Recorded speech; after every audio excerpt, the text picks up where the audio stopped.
When he finally completed his sentence, he promised to keep in touch, which he did for the 3 years he lived before dying of cancer. When I heard about his passing, I cried for the loss of my one friend. I was now truly alone. Chapter 3.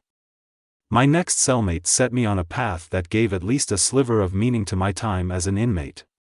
Marcus was a 19-year-old kid from the ghetto serving a 10-year sentence for aggravated assault and weapons offenses. He had tried to shoot a rival gang's member who was dealing off a street corner that Marcus' gang believed was part of their territory. I'd continued to write to my children every 2 weeks, even though I could no longer send them the letters. After I completed each letter, I placed it in the small personal storage area we had in our cell. By the time he joined me, there were hundreds of pages of letters in storage. After watching me do this for several months, he asked me what I was doing. I explained that I wanted my children to know that I continued to love them and think of them even though we could no longer be together. When my time on Earth ended and my very limited possessions were sent to my family, they would at least know their father had not forgotten them. Marcus asked me if I could write a letter to his grandmother, who had raised him after his mother had overdosed. I asked him why he didn't write her himself. He hemmed and hawed for some time before admitting that he couldn't read or write. He'd had 10 years of public schooling in the urban district in which he'd grown up, been promoted every year, but had never learned basic literacy skills. I asked Marcus if he'd like to learn. He said he was too old. I told him a story, lied to him, in truth, about my grandfather, who I said had dropped out of school after 2nd grade to help his mother on their farm when his father was killed in the war. He'd finally learned to read and write when he was in his 40s, with the help of his children. I told Marcus if Grandpop could do it then, Marcus could certainly do it now. And so it began. There is a huge difference between being uneducated and being stupid. Marcus might have been the former, but he definitely was not the latter. Within less than a year he was reading and writing at a 6th grade level. He wrote his first letter to his grandmother, who responded with joy and astonishment at receiving such a thing from her grandson. She asked him to pass along to me her thanks for the time and effort I'd invested in him. Marcus also told his friends in the inmate population. At first, only 1 or 2 approached me to ask if I'd help them like I'd helped Marcus. So, I began conducting small group sessions, which began to grow as more young men sought me out. After a while, I attracted the attention of a corrections officer, who wanted to know what a college-educated white guy was doing with a bunch of black gangbangers. I explained what I was doing. He told his sergeant, who told his lieutenant, who told his captain, who told the deputy warden. He called me in to interrogate me and find out what I was getting in return for hanging out with a group in which I clearly did not belong.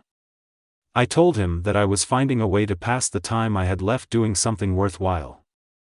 I don't think he believed me at first, but when I asked that the prison acquire some books oriented toward helping adults become literate, he agreed to consider making the acquisition.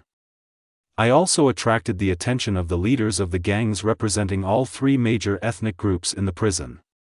This was not quite as good a thing. The leader of the African American population wanted to know what I was doing. After a thorough and somewhat physically taxing interrogation, he accepted that I was nothing more than a white do-gooder, a type he'd had regular experience with growing up. There was a substantial Aryan nation-type population in the prison. Their leadership wanted to know why I was doing this for the blacks, not the term they used, and not for my own people. I explained that none of my own people had approached me about teaching them, but I was more than willing to create another class for those purposes, recognizing that the racial tensions in the prison made an integrated class a very bad idea. The leader of the Hispanic population wanted to know when I would do the same for his people. He wanted Spanish language literacy, something I couldn't offer because I spoke no Spanish. I did offer to try to teach English language literacy as part of an English as a second language approach and so ended up with a 3rd class. This went on for almost 15 years. The deputy warden got behind the program, providing space and seating for the classes, helping me formalize the program and making it my job in the prison, allowing me to earn the magnificent sum of 25 cents per hour for 9 hours work each week. Class sizes ebbed and flowed, but on average I was teaching 15 to 20 members of each group at any given time. Not all of them stayed with it and not all of them succeeded in getting to Marcus level, although many did. A couple tested out as high as a 10th grade level. Although I was aging, the vast majority of my students were 19 to 25 years old. Most started at or below a 2nd grade level of literacy.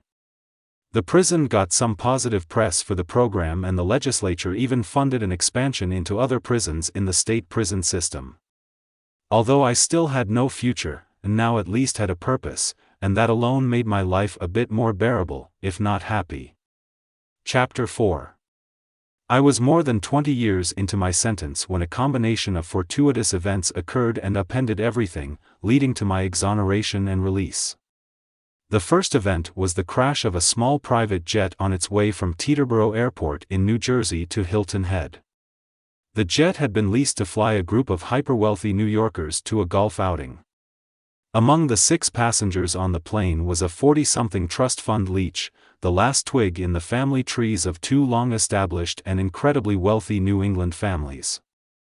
Although no one knew it at the time of his demise, this supposedly upstanding citizen, thought to be one of the city's most eligible bachelors and man about town, was a psychopathic serial killer.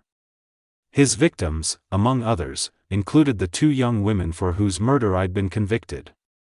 I refused to use his name. The psychopath's demise would not have changed my life one iota, were it not for his collection of trophies from his victims, which he had carefully curated and stored in a storage locker in Lower Manhattan. With his death, payments on the storage locker ceased. When the lease expired 2 months later, the contents were auctioned off. Among the bidders was a retired New York City homicide lieutenant, who occasionally bid on the contents of such lockers as a hobby. The locker was unusually neat, with everything in bankers' boxes stacked several layers deep, suggesting little of interest but old papers. There were some valuable old papers, mostly items of interest to museums specializing in colonial historical documentation. That material had passed down the psychopath's family tree until ending up in his possession. There were also some other things. I will go to my grave believing that had anyone else won the bid for the contents of that locker, I'd still be in prison today. The retired cop, who specifically asked not to be identified in any written account of these events, had been involved in several serial killer cases during his 30-year career. He began inventorying the contents of the locker. Toward the back, several layers in, he discovered that several of those boxes contained smaller boxes, every one of which was numbered. Each of the smaller boxes had a set of women's underwear, 1 or more pieces of jewelry, and newspaper clippings from around the country concerning the disappearance of a young woman. In the boxes relating to earlier instances, there were VHS tapes, which when played showed a young woman being stalked, then assaulted, and then murdered. The location of the body was marked on a USGS topographic map, probably so the psychopath could revisit the site should he so choose. Later instances had DVDs or thumb drives which would prove to contain similar materials. There was a laptop in one of the boxes and a small VHS player connected to an old television. Apparently, the psychopath liked to travel down memory lane from time to time.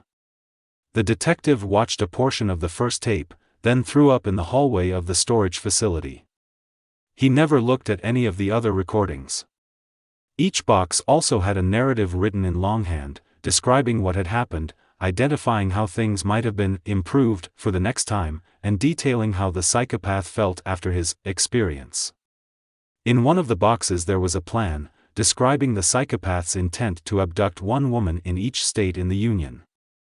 There was also a chart listing the 50 states and marking off each one in which a young woman's murder had been committed.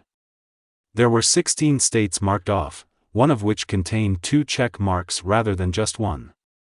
The chart was cross-referenced to the boxes in which the trophies were stored. The box corresponding to the double check mark contained 2 sets of underwear, more than the usual amount of jewelry, clippings relating to my trial, and a narrative that included a recitation of the pleasure the psychopath experienced at having fooled the authorities so completely that someone else had been held responsible for the 2 murders he'd committed.